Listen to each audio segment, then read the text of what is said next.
Racist cop tases black woman without knowing who she is. The calm before the storm.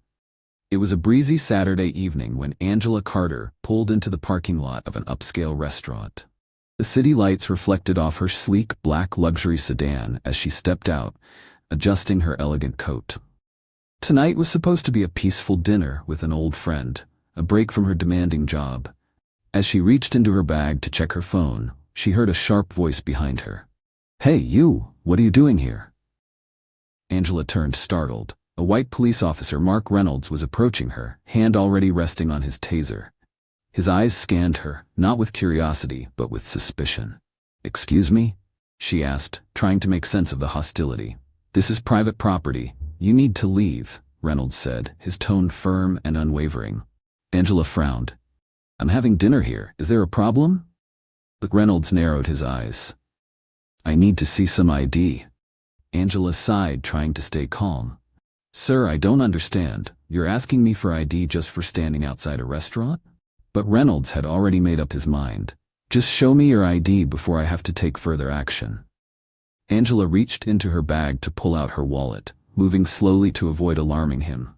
But in that split second, zap! A searing pain shot through her body. Her muscles locked, her vision blurred. Her body collapsed onto the pavement, writhing as electricity pulsed through her. The gasps of onlookers filled the air. A woman screamed. "Oh my God, she wasn't doing anything." A man pulled out his phone. He just tased her for no reason. The moment of truth. Reynolds stood over Angela, his breathing heavy.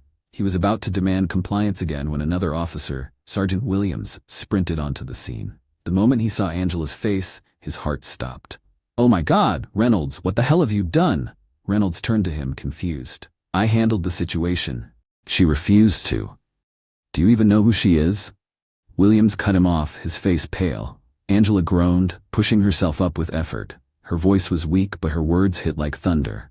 "I am Judge Angela Carter. Federal Court." Silence. Reynolds' face drained of color. His mouth opened slightly, but no words came out. He had just tased one of the most powerful judges in the city. The fallout.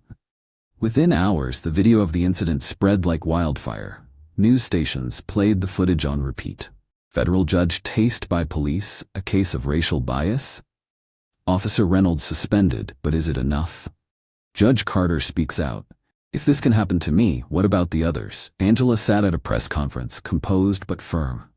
"This isn't just about me," she said into the microphones. "This is about every black woman who gets profiled, harassed, or harmed by those meant to protect us. If I weren't a judge, what would have happened to me? Would I have survived?" The crowd erupted in applause. Protesters gathered outside the police station, demanding justice. Meanwhile, Officer Reynolds sat in a dark interrogation room, hands shaking. His career, his future, his reputation, everything hung in the balance. But here's the real question for you. If Angela Carter had not been a judge, would the world have even cared?